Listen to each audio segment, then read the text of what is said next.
After nga ng successful project ni na Maymay Entrata at Edward Barber sa Lazada at Spotify, Mayward may bagong proyekto na namang pagsasamahan. Ito ang ating pag-uusapan. Pero bago natin simulan ang nasabing trending topic, what's up mga kamarites? Thank you for tuning in. Ako po muli si Josepa dito sa Josepa, anong latest na naghahatid sa inyo ng mga trending topic tungkol sa inyong mga favorite celebrity update. After nga ng successful na pagsasama ni na Maymay Entrata at Edward Barber sa Lazada, ay agad-agad naman itong nasundan ng Spotify at talaga namang naging trending topic pa ito sa mga social media. Narito ang ilang mga clip ng Spotify ating panoorin. Spotify. Yan! You are still tuned in sa ASAP natin to. Pero I have a question for you. Yes, Edward. May, ikaw ba? Kapag bored ka, ano yung madalas mong ginagawa para gumandang mood mo? Kapag bored ako, syempre, music ang favorite Yan. mood booster ko talaga, Edward. Syempre, mas feel na feel mo yung moment pag may kasamang music. Diba? True. At ang source ko ng music, isa lang po yan. Spotify lang! I agree with that. Kasi ang Spotify may over 82 million songs for any moment of the day. And the best part is, it's totally free to download. Perfect kung gusto mong mapakinggan ang music na sakto sa mood mo. And I have to say, congratulations kasi yung song mong na Ama Kabugero, we can see it in the back.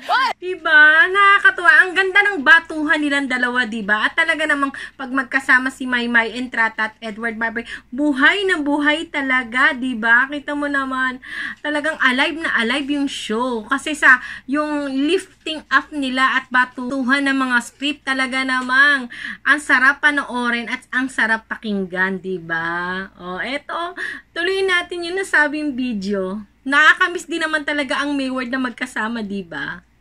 Sakto sa mood mo. And I have to say, congratulations kasi yung song mong na Ama Kabugero, we can see it in the back, was featured in their new ad. Ito ka talaga. Thank you, Edward! Sandali lang naman, kinilig naman talaga ako ng very very light sa pagsasabi ni Edward Barber ng iba ka talaga. O, diba? Kay Edward mismo na nanggaling yan, diba? Nakakakilig naman yung pagkakasabi ni Edward na iba ka talaga. Talagang naiiba si Maymay Entrata, lalo na kapag siya ay nagpe-perform. Diba? Kamangha-mangha. O, talagang pinagbubutihan niya ang bawat performance niya. Kaya naman talagang totally package, total performer itong si Maymay Entrata. Thank you, Edward! Thank you, Spotify family! Sobrang honored po talaga ako na nagamit yung song ko na yun. At shout out po pala kay Lola at kay ating debutante.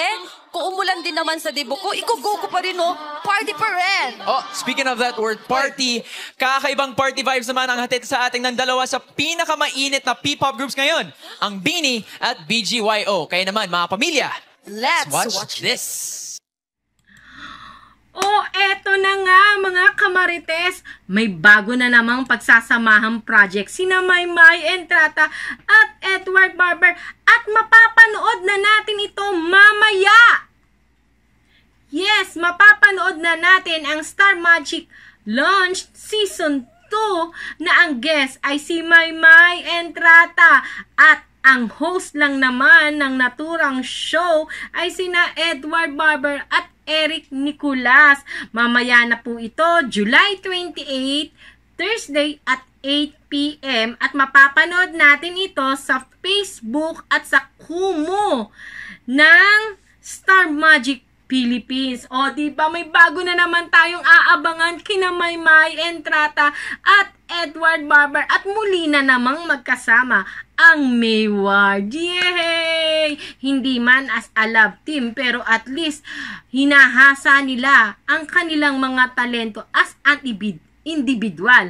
Ito si Maymay Entrata as a performer. Siguro ipopromote niya na ang bago niyang single. Malay mo, marinig na natin dito bukas o marinig na natin mamaya ang bagong single ni Maymay Entrata. At eto naman si Edward Barber ay talaga namang kinarir na ang kanyang pag-host, diba? Nakakatuwa naman ang ating mga lodi, hindi sila nababakante, diba? O siya mga kamay kamarites, magbasa muna tayo ng ilang mga komento ninyo sa aking latest video sa aking YouTube channel. Ito, komento ni Jude Albin. Si Maymay lang ang dahilan kung bakit si Edward napalapit sa favorite church nila. At friend lang yan ni Edward. Tama nga naman. At may pinagsamahan yan si Maymay at Edward. Ang walang pinag-aralan ay yung mga basher na puro na lang panglalait sa Mayward. Huwag ninyong pakialaman ang personal na buhay ni Edward at Maymay. Makadiyos ang dalawang batang yan. Mayward lang puhon. Sang-ayon naman ako sa komento ni Jude Albin, di ba? Si Maymay ang dahilan. Siya ang dahilan. Naging instrument talaga. Totoo talaga yan. Naging instrument si Maymay Entrata kung bakit si Edward Barber naging Christian, 'di ba? Kaya nga 'di ba, lahat ng taong dumarating sa buhay natin, may binibigay yang lesson. Okay? Sabi naman ni Sinarmede Cabarles, nakakamiss din talaga ang Mayward. Yung mga concert tour nila, totoo 'yan. Sobrang sweet nila at nakakakilig talaga. Sinayang lang, milyon nilang fans around the world. Kung aminin ni Maymay na meron na siyang iba, ang daming nasaktan at umiyak na mga fans at naghinanakit.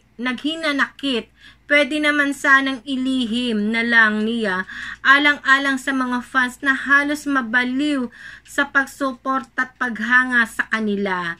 Sang-ayon naman ako sa iyo dito, Sinarmede, 'di ba? Kasi syempre, nasa showbiz sila, 'di ba? Totoo talaga 'yon. Dapat ang personal life mo tinatago mo na lang. Maraming celebrity, 'di ba? Yung iba nga love team pa, hindi natin alam na mag-asawa na pala sila, nakinasal na pala sila, 'di ba? Malaman na lang natin hiwalay na.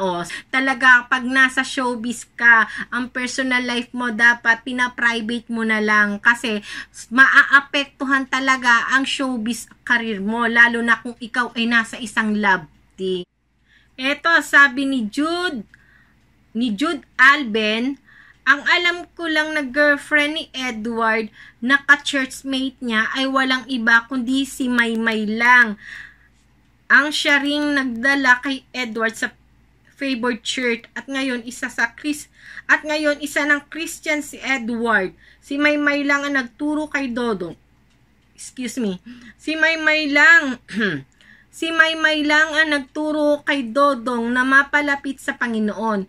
Mayward lang habang buhay. Huwag tayong maniwala sa mga uwak-uwak na walang puso.